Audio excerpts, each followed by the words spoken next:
আসসালামু আলাইকুম, সবাইকে আমন্ত্রণ জানাচ্ছি পুঁজিবাজার নিয়ে এনটিভির নিয়মিত আয়োজন মার্কেট ওয়াচে। আপনাদের সাথে আছি আমি মোহাম্মদ সাইদ রহমান।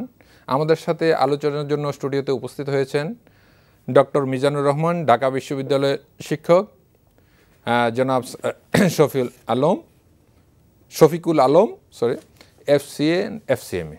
আপনাদের দুইজনকে স্বাগত আমাদের অনুষ্ঠানে। প্রিয় দর্শক, আপনারাও আমাদের সাথে যোগ দিতে পারেন স্ক্রিনে দেখানো নাম্বারে ফোন করে। আমরা আশা করছি আপনারা আমাদের সাথে থাকবেন।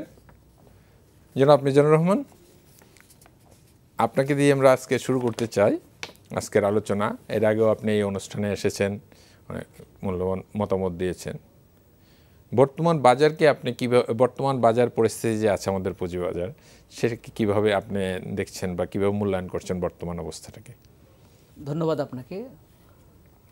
বর্তমান বাজারের অবস্থানের ব্যাখ্যাটা আসলে দিতে গেলে এর অনেকগুলো ডাইমেনশন নিয়ে আমাদের কথা বলতে হবে। আমাদের যেহেতু সময়ের সীমাবদ্ধতা আছে, আপনার থেকে আমরা জিসটা শুনতে চাই। আমরা প্রথমে শুরু করতে চাই এভাবে যে গত 2 সপ্তাহ আগে বাজার যেভাবে নিচের দিকে নামছিল, বাট গত সপ্তাহের শেষের দিক থেকে আমরা দেখলাম বাজার এখন কিন্তু অপেক্ষাকৃত ভালো আছে। ক্যাপিটাল মার্কেটের যেহেতু নেচারটাই হচ্ছে আপস অ্যান্ড ডাউন, এটাই স্বাভাবিক। তো সেই দিক থেকে আমি মনে করি বাজার স্বাভাবিক গতিতেই চলছে। তবে সাম্প্রতিককালে যে বিষয়গুলো বিশেষভাবে লক্ষণীয়, যে আমরা অতীতে দেখেছি যে ইভেন আমাদের মাননীয় অর্থমন্ত্রী সহ অনেক সময় আমরা অনেকেরই যারা খুব রেসপন্সিবল পজিশনে আছে, তাদের বাজারের উপর যে ধরনের ইতিবাচক মনোভাব থাকা দরকার ছিল, আমাদেরকে কখনো মনে হয়েছে সেটার কিছুটা ঘাটতি আছে। কিন্তু সাম্প্রতিক সময়ে আমরা দেখলাম আমাদের মাননীয় অর্থমন্ত্রী, বাংলাদেশ ব্যাংকের গভর্নর সহ এবং এসিসিতে যারা দায়িত্বে আছেন, প্রত্যেকেরই কিন্তু একটা ইতিবাচক মনোভাব কিন্তু বাজারের ক্ষেত্রে আছে। এবং আপনি হয়তো দেখবেন যে আমাদের মাননীয় অর্থমন্ত্রী কিছুদিন আগেও বলছিলেন একটা জায়গায় যে এই বাজার আমাকে অনেক পীড়া দিয়েছে, কিন্তু উনি পাশাপাশি এটাও বলেছেন যে বাজারের ভবিষ্যৎ সম্পর্কে উনি খুবই আশাবাদী। এবং আমি মনে করি এরকম একটা জায়গা থেকে এ ধরনের ইতিবাচক মনোভাব একটা ক্যাপিটাল মার্কেট ডেভেলপমেন্টের জন্য অনেক বড় ধরনের ভূমিকা রাখতে পারে। তবে এই বাজারের কিছু বিষয় হয়তো বলতে চাই। একটা হলো যে সেক্টর ভেদে কিন্তু বাজারের অবস্থানটা কিন্তু একটু ভিন্ন। যেমন ধরেন, আপনি যদি এখন ব্যাংকগুলো যদি আপনি দেখেন, যদিও ব্যাংকগুলোর কর্পোরেট গভর্নেন্স নিয়ে কিছু প্রশ্ন রয়ে গেছে, কিন্তু পাবলিশড যে রিপোর্টসগুলো আছে তার ভিত্তিতে কিন্তু আমরা বলবো ব্যাংকসগুলো কিন্তু এখনও আন্ডার প্রাইসড। আবার দেখবেন বেশ কিছু খাত, যেমন ধরেন সিমেন্ট খাত যদি আমরা একটা খাত হিসাবে দেখি, এটার কিন্তু অবস্থা তুলনামূলকভাবে ভালো। পাওয়ার সেক্টর কিন্তু আমি বলবো অ্যাজ এ হোল ভালো, যদিও ডোরেন পাওয়ার থেকে শুরু করে কয়েকটা ক্ষেত্রে কিন্তু আমার একটু বিশেষ অবজারভেশন আছে। তবু মিজান ভাই, আমরা স্পেসিফিক আইটেমে যাব না, আমরা জেনারেল বিষয়ে আসব। তো সব মিলিয়ে আমি বলবো যে মার্কেটের সেক্টর ভেদে এখনো আন্ডার প্রাইসড। কিছু কিছু সেক্টরে আন্ডার প্রাইস আছে। আপনার ওপিনিয়নটা যদি আমি বুঝে থাকি, তাহলে কিছু কিছু সেক্টরে আন্ডার প্রাইস আছে, কিছু কিছু জায়গায় ওভার প্রাইস আছে। আসলে এইটা আপনি প্রথমে যে বেশি আছে, আমি অবশ্যই কিছু জায়গায়, আর এটা আপনি জানেন, আপনি আমার সাথে ওই জায়গায় একমত হবেন আমি যদি আপনার এটা বুঝে থাকি, যে আমরা এভারেজ পি বা এভারেজ মার্কেট পিটা তখনই বলার প্রশ্ন ওঠে যে কোথাও হাই কোথাও লো, ইন জেনারেলি কী অবস্থা সে হচ্ছে। ধন্যবাদ ডক্টর মিজান। জনাব শফিকুল আলম, আপনি একজন professional charter accountant, cost accountant. আপনি দেখেন যে আমাদের দেশে খুব বেশি একটা বিষয় নিয়ে বিতর্কিত হয়, ফাইন্যান্সিয়াল স্টেটমেন্ট, ওইটার রিপোর্ট। এই যে বিতর্কিত হচ্ছে, এটার জন্য আপনি জানেন যে আমাদের ফাইন্যান্সিয়াল রিপোর্টিং অ্যাক্ট হচ্ছে, কাউন্সিল হতে যাচ্ছে। তো তাছাড়া এই বিতর্কিত অবস্থা থেকে বা মানুষের বা বিনিয়োগকারীদের সন্তুষ্টির জায়গাটায় টাচ করার জন্য এখানে আরও কী করণীয় থাকতে পারে? ধন্যবাদ আপনাকে। এটা আসলে অনেক লং ওয়েটেড একটা ডিসকাশন চলছে বেশ কিছুদিন যাবত। আমি এই দুইটা ইনস্টিটিউট যারা ফাইন্যান্সিয়াল রিপোর্টিং বা ফাইন্যান্সিয়াল রিপোর্টিং কাউন্সিলের যে পার্ট হবেন, বাংলাদেশ প্রফেশনাল ইনস্টিটিউট, দুইটা ইনস্টিটিউটের রিজনাল কাউন্সিল এবং কমিটিগুলো কাজ করার সুযোগ হয়েছে। মেইনলি এই প্রবলেমটাকে যদি আমরা রিয়েলি সলভ করতে চাই আমাদের একটা রুট কজ অ্যানালাইসিস করা দরকার। দেখুন, বাংলাদেশ সিকিউরিটি এক্সচেঞ্জ কমিশনের একটা সিএ ফার্মের লিস্ট দেওয়া আছে যে কারা লিস্টেড এবং একটা র্যাঙ্কিং করা আছে, আমরা অ্যাফিলিয়েটেড বলি। এই অ্যাফিলিয়েশনে দেখেন যে আপনি যদি টপ লিস্টেড সিএ ফার্ম বাংলাদেশে বলেন যে এখানে মেম্বার আর্নেস্ট ইয়াং এর মেম্বার ফার্ম আছে, একাশেম, আরআরএইচ, হুদাবাসী, একনবীন, এরকম বড় বড় ফার্ম আছে যাদেরকে আমরা রিনাউন্ড ফার্ম হিসেবে আমরা কনসিডার করি আমাদের দেশে। কোশ্চেন হচ্ছে যে পুঁজিবাজারে লিস্টেড যেসব কোম্পানি তাদের যে অডিট ফি এবং যে অডিটের রিস্ক থাকে আমরা এটা কিন্তু অ্যাসেস করি, সেটা হচ্ছে যখন আপনি একটা অডিট নেবেন তখন ডেফিনেটলি ওই অডিটটা করার জন্য পার্টিকুলার অডিট ফার্মের কী কী রিস্ক থাকতে পারে এটা একটা রিস্ক ক্লিয়ারেন্স লাগে। তো দেখা যায় যে লিস্টে যদিও বাংলাদেশের টপ লিস্টেড সবগুলো ফার্মই আছে, কিন্তু আপনি হাতে গোনা কয়টা বিগ ফার্ম লিস্টেড কোম্পানিগুলো কাজ করছে, এইটা একটা প্রবলেম কিন্তু। বিকজ আমরা জানি যে কোনো জায়গায় কিন্তু ভালো এবং মন্দ থাকতেই হবে, যেখানে ভালো আছে সেখানে মন্দ থাকবেই। যেহেতু সিএ ফার্মগুলোকে আসলে রেগুলেট করে ICAB, institute of chartered accountant Bangladesh, তো এটা আসলে যেহেতু সিএ এডুকেশনটাও তারা করছে, রেগুলেশনও সিএ ইনস্টিটিউট করছে, দ্যাট ইজ হোয়াই যে কিন্তু ফাইন্যান্সিয়াল রিপোর্টিং অ্যাক্টটা আসলো যে এখানে রেগুলেটর হিসেবে ওভারসাইট কাউকে একটু করা, এবং ফাইন্যান্সিয়াল রিপোর্টিং কাউন্সিল আসলে এই স্ট্যান্ডার্ডগুলো হবে। এখন কোশ্চেন হচ্ছে যদি আমরা রিয়েলি দেখতে চাই যে এটাকে একদম 100% লেভেলে কখনো সম্ভব না, বাট গত কয়েক বছরের এটা নিয়ে কথা বলার ফলে আমি পার্টিকুলারলি সিএ ইনস্টিটিউটের সাথে ওই কমিটিগুলো কোয়ালিটি অ্যাসুরেন্স বোর্ডের সাথে কাজ করার সুবিধার্থে বলছি যে ভেরি মাচ কশাস। আগের যে কোনো সময়ের থেকে অডিট ফার্মগুলো একটু বেশি স্ক্রুটিনিতে আছে, তারা অনেকটাই এখন নিজেদেরকে একটু চেষ্টা করছে কিভাবে প্রপার রিপোর্টিংটা এনশিওর করা যায়। বাট এখানে একটা চ্যালেঞ্জ হচ্ছে যে ধরনের অডিট ফি গ্লোবালি যদি দেখেন যে কোনো দেশেই অডিটের একটা প্রসেস আছে, সেটা হচ্ছে যে একটা ফাইন্যান্সিয়াল ইয়ারকে 4টা কোয়ার্টারে ভাগ করা হয়, first quarter, second quarter, third কোয়ার্টারকে বলে হার্ড ক্লোজ এবং ফাইনালি। তো আমাদের দেশে অডিট ফি যেহেতু কম এবং এটা নিয়ে আসলে অতটা সিরিয়াসনেসের অভাবের কারণে লিস্টেড কোম্পানিগুলো তো দেখা যায় বছরের শেষে এসে, ডিসেম্বরের শেষে এসে অডিটর ডাকছে, অডিটর 20-25 দিন কাজ করে একটা অডিট রিপোর্ট কনক্লুশন ড্র করছে এবং তারা কিন্তু নিজেদের সেভ করছে। আমরা কিন্তু বলছি যে আমরা কিন্তু the responsibility of preparation this financial statement is the management. আমাদের রেসপন্সিবিলিটি হচ্ছে আমরা স্যাম্পল টেস্টে যাচ্ছি, ইন ডেপথে 100% আমাদের সম্ভব না, টাইম কনস্ট্রেইন আছে, এইভাবে কিন্তু অডিটররা নিজেদেরকে সেভ করছে। But what should we do? আমাদের যেটা করা উচিত যে অডিট ফি সহ একটু বাড়ানো এবং স্ট্যান্ডার্ড অডিটিং প্রসিজিওর এবং রিপোর্টিংকে এনশিওর করার জন্য অ্যাটলিস্ট কোয়ার্টারলিগুলো ম্যান্ডেটরি করা। এখন কিন্তু আপনার আনঅডিটেড ফাইন্যান্সও কিন্তু আপনি চাইলে পাবলিশ করতে পারেন, এখানে কিন্তু আনঅডিট আমরা কিন্তু এখন কোয়ার্টারলি আনঅডিটটাই পাবলিশ করছেন, বাট গ্লোবাল প্র্যাকটিসে দেখেন এখানে কিন্তু কোয়ার্টারগুলো এনশিওর করতে হয়। আমি একাশেম অ্যান্ড কোম্পানি পিডাব্লিউসির ফার্মে ছিলাম তখন, ওখানে আমরা কিন্তু যতগুলো এমএনসি করেছি প্রত্যেকটা এমএনসির কোয়ার্টার এবং স্পেশালি 9 মান্থের অডিট রিপোর্টটা, হাফ ইয়ারলি অডিট রিপোর্টটা অডিট করে দেওয়ার পরে তারা কিন্তু গ্রুপে কনসুলেট করেছে। বাট বাংলাদেশে এই প্র্যাকটিসটার অভাব আছে, এক। আর দ্বিতীয় হচ্ছে যে এই যে সিএ ইনস্টিটিউট যে কশাস হয়েছে, এটাকে গতি আনার জন্য কিন্তু ফাইন্যান্সিয়াল রিপোর্টিং কাউন্সিলটা খুব দ্রুত করা দরকার এবং ইফেক্টিভলি করা দরকার। যেটা ফাইন্যান্সিয়াল রিপোর্টিং একটা হয়েছে, অনেক ধরনের ডিবেট ছিল, ইনস্টিটিউট টু ইনস্টিটিউট ভিন্ন মত ছিল, বিভিন্ন স্টেক হোল্ডারদের ভিতরে একমত হতে পারছিল না, অনেকবার চেঞ্জ আসে। ইনফ্যাক্ট লাস্ট 10 ইয়ার্সে আমার মনে হয় যে 10 বার চেঞ্জ আসছে ফাইন্যান্সিয়াল রিপোর্টিং অ্যাক্টে। ফাইনালি যেটা হয়েছে, এটা যে একদম ভুল ত্রুটি ঊর্ধ্বে তা বলবো না, কিছু কিছু জায়গায় ইমপ্রুভমেন্ট আছে, বাট অ্যাটলিস্ট যেটা হয়েছে সেটাকে প্রপারলি ইফেক্টিভ করার জন্য সবচেয়ে দ্রুত এবং ইফেক্টিভলি করা দরকার হচ্ছে ফাইন্যান্সিয়াল রিপোর্টিং কাউন্সিল। যেটা করতে আমার কেন জানি না আমার মনে হচ্ছে ডিলে হচ্ছে। এই ডিলেটা যদি আমরা ওভারকাম করতে পারি তাহলে স্বচ্ছতা, জবাবদিহিতা আরও বেটার হবে আমি বিশ্বাস করি। জনাব শফিকুল আলম, আপনি জানেন যে আমাদের মাননীয় অর্থমন্ত্রী কিন্তু এবার বাজেটে বলেছেন যে এই বছরের মধ্যে, এই অর্থ বছরের মধ্যে এটা বাস্তবায়ন করবেন। আমরা খুব আশাবাদী এবং আপনার কথা যদি আমি বুঝে থাকি, আপনি যেটা বুঝতে চাচ্ছেন যে quarterly report, half yearly report যাক না কেন, লিস্টেড কোম্পানিগুলো সবগুলোই যেন অডিটরের নিয়ন্ত্রণ বা অডিটরের দৃষ্টির মধ্যে থাকে। এক্স্যাক্টলি, এটা অডিট, ফর্মাল অডিট হোক, ইন্টারনাল হোক, যেভাবে হোক অডিটরের ওপিনিয়ন যেন ওইটার সাথে সংশ্লিষ্টতা থাকে, তাহলে এটা বেটার কোয়ালিটি হবে।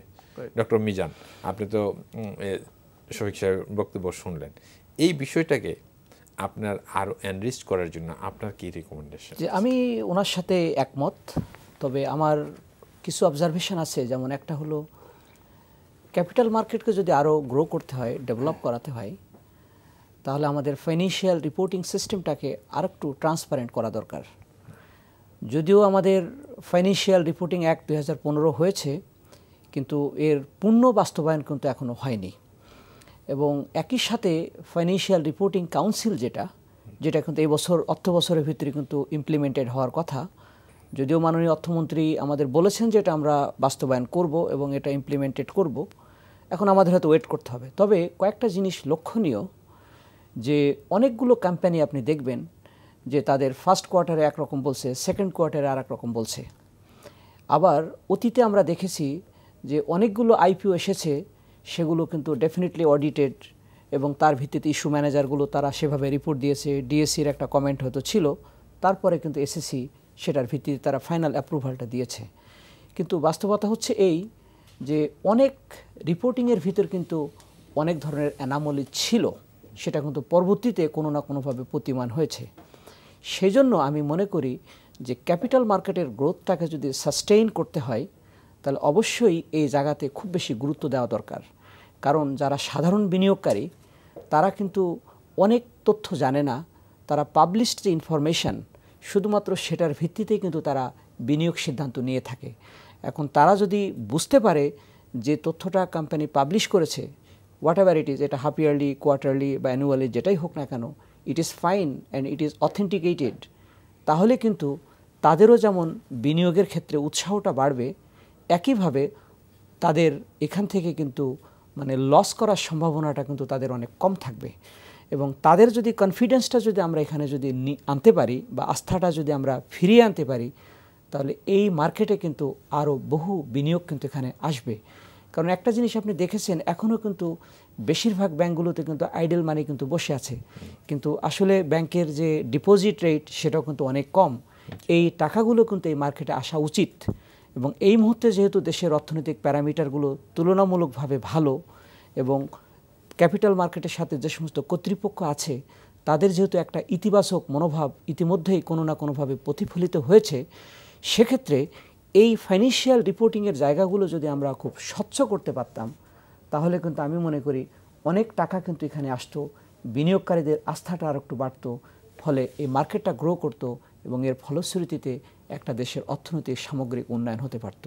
সুতরাং আমি মনে করি এই ফাইন্যান্সিয়াল রিপোর্টিং একটা যাতে বাস্তবায়িত হয়, এবং এক্ষেত্রে যদি কোনোভাবে যদি কোনো কোম্পানিগুলো যদি কোনো ব্যত্যয় ঘটায়, তাহলে রেগুলেটরি বডিকে তাৎক্ষণিকভাবেই একটা চরম একটা ব্যবস্থা নেওয়া উচিত, যাতে অন্যান্য অডিটিং ফার্ম তারা যেন এই কাজগুলো না করে। তো উনি একটা পয়েন্ট মানে খুব সুন্দর একটা পয়েন্ট বলেছেন, একটা অডিটিং ফার্ম যখন এটা অডিট করবে এবং তার ভিত্তিতে যখন একটা রিপোর্ট দিবে, তখন কিন্তু অডিটিং ফার্ম কিন্তু কিছুটা রিস্ক কিন্তু অ্যাসিউম করছে, and that risk has to be compensated by certain amount of compensation. এখন দেখা যাচ্ছে কম্পেনসেশন প্যাকেজ তাদের জন্য করা হয়েছে একরকম, কিন্তু রিস্কের পরিমাণ আছে হিউজ, সেটা কিন্তু that cannot go with this. এটাও কিন্তু একটা বিচার্য বিষয়। তবে একজন বিনিয়োগকারী হিসাবে আমি মনে করি যে এই মার্কেটে আস্থা ফিরিয়ে আনার জন্য 100% যাতে এই কাউন্সিল বা এই যে রিপোর্টিং অ্যাক্টটা যাতে বাস্তবায়িত হয় এবং কোম্পানিগুলো কোনো রকম কোনো ফেব্রিকেশন না করতে পারে, সে ব্যাপারে কিন্তু কর্তৃপক্ষকে খুব সতর্ক থাকতে হবে এবং ব্যত্যয় ঘটলেই ব্যবস্থা নিতে হবে, তাহলে মার্কেটের জন্য কিন্তু ভালো হবে সামগ্রিকভাবে। ধন্যবাদ মিজান, ধন্যবাদ ডক্টর মিজান। জনাব শফিকুল আলম, উনি যেটা বললেন এবং আপনিও পয়েন্ট আউট করেছিলেন যে আমাদের অডিটরদের যে রিমুনেশন দেওয়া হচ্ছে সেইটা আপনাদের আসলে তাদের কাজ এবং দায়িত্বের আলোকে অনেক কম। তো এইটার জন্য তো আপনাদের ইনস্টিটিউশনের একটা বোধহয় প্যারামিটার সেট করা আছে, তাহলে কি সেই জায়গাটায় কাজ করা উচিত আপনাদের আগে? তো কারণ এই ফিসটা তো কমিশন, সিকিউরিটিজ এক্সচেঞ্জ কমিশন বা বাংলাদেশ ব্যাংক বা গভর্নমেন্টের কোনো বডি কিন্তু নির্ধারণ করে না। এই ফিস কিন্তু নির্ধারণের দায়িত্ব হলো আপনার ইনস্টিটিউটের উপরে। তো ইনস্টিটিউট যে প্যারামিটার সেট করে দিয়েছেন সেটা যদি এনাফ না হয়, তাহলে আপনারা যারা অডিটর এই প্রফেশনে আছেন, এই দায়িত্ব পালন করেন, তাহলে আপনারা তো আপনাদের বডির সাথে নিশ্চয়ই এই বিষয়টা নিয়ে আলোচনা করা উচিত। আমরা সাধারণ মানুষ হিসেবে যেটা মনে করি যে আমার কাজের মান নির্ভর করবে আসলে আমার রিমুনারেশনের উপরে, আমার রিওয়ার্ডের উপরে। তো এইটা স্বাভাবিকভাবেই যদি একজন অডিটর আন্ডার প্রাইসড হয়ে থাকে, তার ফিস যদি আন্ডার হয়, তার কাজের তুলনায় কম হয়, তাহলে তো সে কম কাজই করবে, সে মানসম্মত কাজ করবে না। সেই ক্ষেত্রে কি আপনারা আপনাদের ইনস্টিটিউশনের সাথে কোনো ডায়ালগ বা কমিউনিকেশন আছে কিনা, বা ইনস্টিটিউশন কোনো উদ্যোগ নিচ্ছে কিনা? দেখুন, সবটাই আপনি পারফেক্টলি বলেছেন, এটাই কিন্তু হচ্ছে। আমরা লাস্ট 3 মান্থস আগে আমাদের একটা স্ট্যান্ডার্ড অ্যাসুরেন্স বোর্ড আছে যেখানে আপনার কোয়ালিটি অ্যাসিওর করা হয়, ওখান থেকে একটা প্রপোজাল আসছে, আমরা অলরেডি এটা পাঠিয়ে দিয়েছি। প্রিভিয়াস যেটা হতো, কোনো একটা অডিট ফার্ম কতগুলো অডিট করছে, কত টাকায় ফি কাজ করছে, কতদিন কাজ করছে, কতজন লোককে এঙ্গেজ করছে, এই রিপোর্টিংটা প্রপারলি আসতো না। লাস্ট 2 ইয়ার আমরা রিগোরাসলি ফলো করছি, এবং পার্টিকুলার এই ইয়ারে প্রথম হচ্ছে ফিটা আমরা রিস্ট্রাকচার করেছি, এবং বলা হয়েছে স্ট্রিক্টলি যে এই ফি যদি কেউ না মানে, এই ফি শিডিউল যদি না মানে, প্রিভিয়াস ফিট থেকে এটা বেশ বেড়েছে, 30-40% ইনক্রিজ করা হয়েছে ফার্স্ট। সেকেন্ড বলা হয়েছে যে এই ফি শিডিউল যদি কেউ ফলো না করে আন্ডার প্রাইজে কাজ নেয়, তাহলে সিএ ইনস্টিটিউট তাকে সাসপেন্ড করবে। এরকম ঘটনা কিন্তু আছে, আমরা দেখেছি, রিসেন্টলি করেছে। ফার্স্ট। সেকেন্ড হচ্ছে সারা বছর কতগুলো অডিটে সে কাজ করেছে, কয়টা লিস্টেড কোম্পানি, কয়টা এনজিও, কয়টা ম্যানুফ্যাকচারিং, কয়টা প্রাইভেট, এই জিনিসগুলোও কিন্তু এখন রিপোর্টিং আন্ডারে আসছে। সো যেহেতু রিফর্মটা শুরু হয়েছে 2010-এর পরে সিকিউরিটি এক্সচেঞ্জ কমিশনে, এবং গত কয়েক বছর যাবতীয় এই financial reporting act, financial reporting council নিয়ে কথা হচ্ছে, সেই প্রিপারেশনে সিএ ইনস্টিটিউট কিন্তু নাও ওয়েল প্রিপেয়ার্ড, এবং বেশ কিছু রিফর্ম আমরা অলরেডি এখানে কাজ করেছি। আমরা আশা করি যে উইদিন ইয়ার আমরা রেজাল্টটা দেখতে পারবো। এবং যেটা বলছিলাম, ফি শিডিউল যেহেতু ছোট ফার্মগুলো স্বাভাবিকভাবেই থাকে যে একটু কাজ নেওয়ার জন্য অনেক সময় অডিট রিপোর্টের একটু কম্প্রোমাইজিং অ্যাটিটিউড আছে। বিগ ফার্ম যাদের কাজের অভাব নেই, যাদের স্ট্যান্ডার্ড আছে, তারা কিন্তু কম্প্রোমাইজ করে না। সো এই জিনিসগুলো আস্তে আস্তে আমাদের মনে হয় রিজলভের দিকে আমরা যাচ্ছি। হ্যাঁ, ধন্যবাদ জনাব শফিকুল আলম। এই অবস্থাটা নিয়ে আমরা আসলে অনেক দিন যাবতীয় আলোচনা করে যাচ্ছি বিভিন্নভাবে, বিভিন্ন পর্যায়ে। তবে আমরা এইটা মনে করতে পারছি আগের চেয়ে অবস্থার কিছুটা উন্নতি হয়েছে। জি জি, আগের চেয়ে অবস্থার কিছুটা উন্নতি হয়েছে। আর শফিকুল আলম সাহেব যেটা বললেন যে ওনাদের রিমুনারেশন বাড়ানোর ব্যাপারেও উদ্যোগ নিয়েছে। তো যেহেতু রিমুনারেশন বাড়ানোর উদ্যোগ নেওয়া হয়েছে, এবং ইতিমধ্যে আমরা কিছু জিনিস দেখেছি যে বাংলাদেশ সিকিউরিটিজ এক্সচেঞ্জ কমিশন কিছু অ্যানুয়াল রিপোর্ট ধরে, অডিট রিপোর্ট ধরে কিন্তু সি ইনস্টিটিউটে রেফার করেছে, এবং তারা কিন্তু এটার এগেনস্টে পানিশমেন্টের ব্যবস্থাও করেছে। এবং ইদানিংকালে অডিটরদের সাথে আলোচনা হলে দেখি যে তারা খুবই এই জায়গাতে সচেতন, তারা এখন আর কম্প্রোমাইজ করতে চায় না। তো আমরা আশা করতেছি তাদের মানের উন্নতি হচ্ছে। এখন ডক্টর মিজান, আপনি তো বাজার নিয়ে যেহেতু পর্যালোচনা বিশ্লেষণ করেন, বর্তমান বাজারটা কিন্তু আমরা অনেকটা বৃত্তের মধ্যে একটা জায়গায় ছিলাম অনেক দিন যাবতই। এই জায়গা থেকে আরও গতিশীলতার ক্ষেত্রে কি করণীয় আছে বলে মনে করেন? ধন্যবাদ সাইদুল ভাই। বাজারের আমরা একটা বৃত্তের মধ্যেই কিন্তু এখনও আবদ্ধ আছি, এবং আমার মনে হয় যে আমাদের এখান থেকে বেরিয়ে আসা দরকার। কারণ আমরা যদি একটা গত 4-5 বছর থেকে যদি আমরা দেখি, অ্যানালিসিস যদি করি, তাহলে মার্কেট কিন্তু এই 4000-5000 ইন্ডেক্সের মধ্যেই কিন্তু সীমাবদ্ধ আছে। কিন্তু আপনি যদি পার্শ্ববর্তী দেশ থেকে শুরু করে আপনি আরও বেশ কিছু দেশের সাপেক্ষে যদি আপনি দেখেন, আমি মনে করি যে আমাদের মার্কেট কিন্তু এখনও অনেক নিচের দিকে অবস্থিত। কিছুদিন আগে আমরা একটা রিপোর্ট দেখছিলাম যে অন্যান্য দেশের জিডিপির সাপেক্ষে আমাদের মার্কেটের সাইজটা কত। তো সেখানে আসলে এটাকে সরাসরি জেনারেলাইজ করা যাবে না, কিন্তু এটুকু বলতে পারি যে আমাদের পার্শ্ববর্তী দেশগুলোর সাপেক্ষে আমাদের কিন্তু মার্কেট সাইজ কিন্তু এখন অনেক কম। এবং এই মার্কেটটা অ্যাপ্রক্সিমেট, আপনাকে আমি জাস্ট একটু আপনাকে হেল্প করে এখানে দেখেন, আমাদের যা একটা রিসেন্ট ডাটা আছে, এটা অ্যাপ্রক্সিমেট ডাটা, আপনি যেটা বলেন যে পারফেক্টলি বলা যাবে না এটা কারে, 28%, 27 কি 28% আমাদের হলো জিডিপি, 27-28%-এর মতো জিডিপি। আর যেখানে আমাদের ভারতে আছে 68 থেকে 70%, 68 থেকে 70%। তো আমরা, আর হংকংয়ে হলো এটা 11 টাইমস, মানে 1100।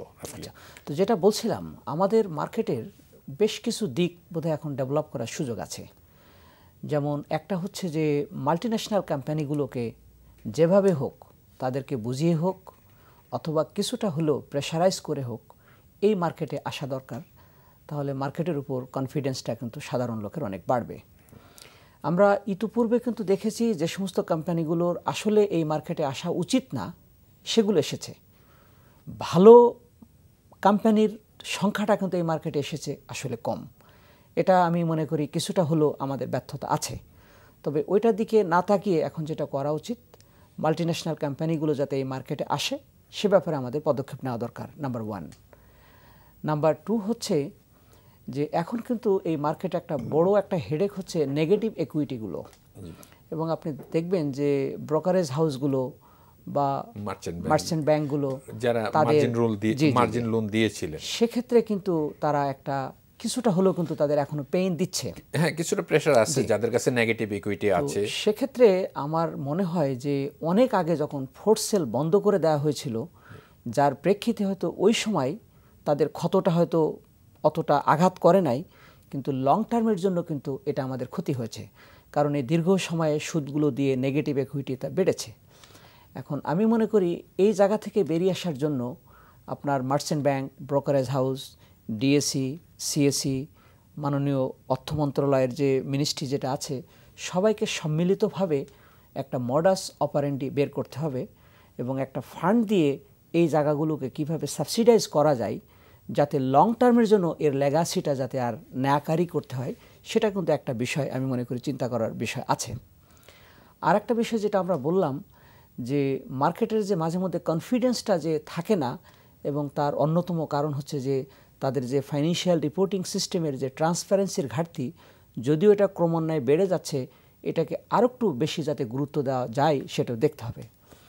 আর আরেকটা জিনিস এটা বলা দরকার যে অন্যান্য দেশগুলোতে আপনি দেখবেন ডেভেলপড কান্ট্রিগুলোতে, সেখানে দেখবেন যে ইনস্টিটিউশনের কন্ট্রিবিউশন 70 to 80%, কিন্তু আমাদের ক্যাপিটাল মার্কেটে কিন্তু ইনস্টিটিউশনের কন্ট্রিবিউশন কিন্তু এখন অনেক কম।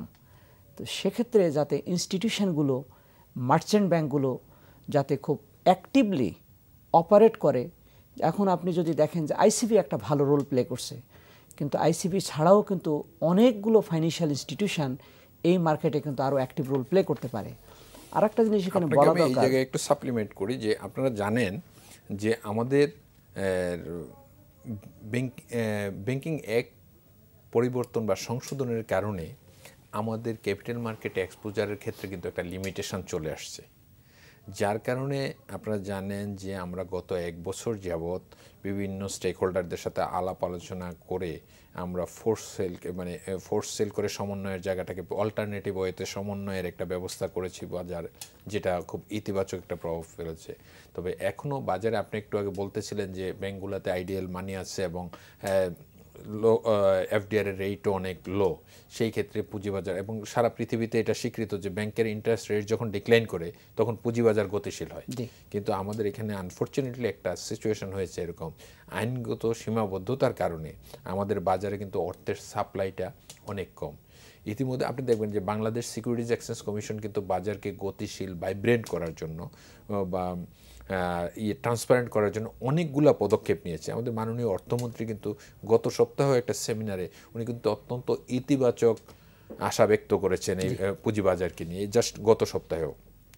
তো আমাদের এই সকল আনুষঙ্গিক টুলসগুলো কিন্তু অনেকটা পজিটিভ অবস্থানে আছে, কিন্তু সেখানে একটা জায়গায় আমরা এখন সীমাবদ্ধতা আছে যে মানি সাপ্লাইয়ের ক্ষেত্রে যে আইনগত যে ব্যারিয়ার আছে, সেইখানে কিছু পলিসি সাপোর্ট হইলে আমাদের অর্থের যোগানটা। এই প্রসঙ্গে একটু বলতে চাই, সেটা হলো যে আইনের কিছু বাধা বিপত্তি আছে, কিন্তু মাথায় রাখতে হবে আইন কিন্তু জনকল্যাণে, দেশের কল্যাণে প্রণীত হয়। যখন দেখা যায় যে কোনো গ্রোথ প্রক্রিয়ায় আইন বাধা দিচ্ছে, সাথে সাথে কিন্তু আইনটা পরিবর্তন করার পদক্ষেপ নিতে হবে। কারণ বাংলাদেশের অর্থনীতির যে এখন ভলিউম, যে কলেবর, তার সাপেক্ষে আমাদের ক্যাপিটাল মার্কেট কিন্তু এখন অনেক ছোট, এবং আমি নিশ্চিত করে বলতে পারি যে এই বাংলাদেশের ক্যাপিটাল মার্কেট যেখানে আছে সেটা কিন্তু as a whole underpriced, এখানে কিন্তু থাকার কোনো সুযোগ নাই। এবং এই মার্কেটে যেমন কিছু বিষয় এখনও দেখা দরকার, যে মিউচুয়াল ফান্ডগুলো অনেকটা কিন্তু তারা ইনঅ্যাক্টিভ ছিল। ডক্টর মিজান, আপনার কাছে এই জায়গাটা আমরা ফিরে আসবো। যেন শফিকুল আলম, ডক্টর মিজান যে বিষয়টা ছিল, এবং আর এখানে একটা পয়েন্ট আমাকে উল্লেখ করতেই হয়, আমাদের মাননীয় অর্থমন্ত্রী মহোদয় গত সপ্তাহে একটি আইসিবির একটি প্রোগ্রামে, আপনি হয়তো ছিলেন সেখানে, উনি আমাদেরকে একটি স্বপ্ন দেখিয়েছেন যে আগামী বছরের বাজেট হবে 5 লক্ষ কোটি টাকা। এই 5 লক্ষ কোটি টাকা বাজেট, এটা আমাদের জন্য আসলেই স্বপ্ন, আমরা চাই সেটা বাস্তবায়ন হোক। সেইটা বাস্তবায়ন করতে গেলেও তো পুঁজি বাজারেরও এখানে একটা বিশাল কন্ট্রিবিউশন থাকার কথা। তো সেই জায়গাতে এই পুঁজিবাজারকে আরও গতিশীল করা এবং এই অর্থনীতির এই টার্গেট পৌঁছানোর জন্য সেখানে কি করণীয় মনে করছেন? রাইটলি বলেছেন। দেখেন, মানি মেক্স মানি। আপনি যদি অড মানি ফেলে রাখেন, আপনি জার্মানিতে যদি যান, আপনি হোটেলে খাবারের জন্য অর্ডার করলেন, if you cannot consume, তাহলে আপনাকে আইদার পানিশমেন্ট দিতে হবে, আমাদের সময় খুব কম, পানিশমেন্ট দিতে হবে, অথবা খাবারটা আপনাকে নিয়ে যেতে হবে।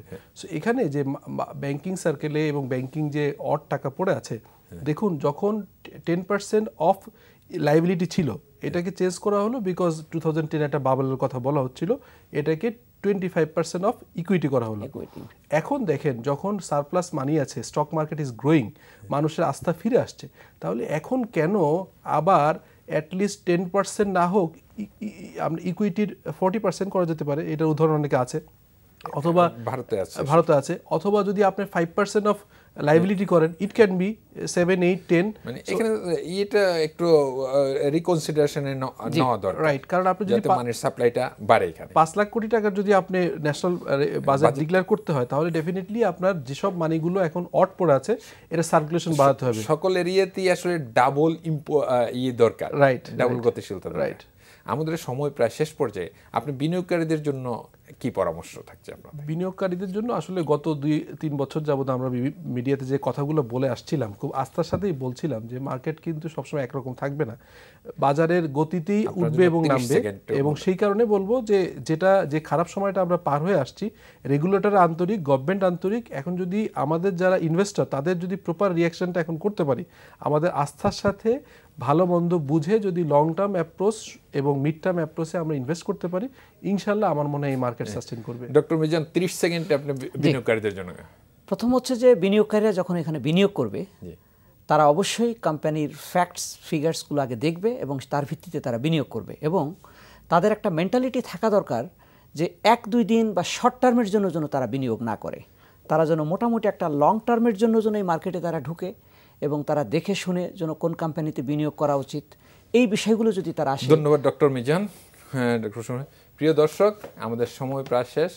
আমরা আশা করব আপনারা বুঝে শুনে যাচাই করে বিনিয়োগ করবেন।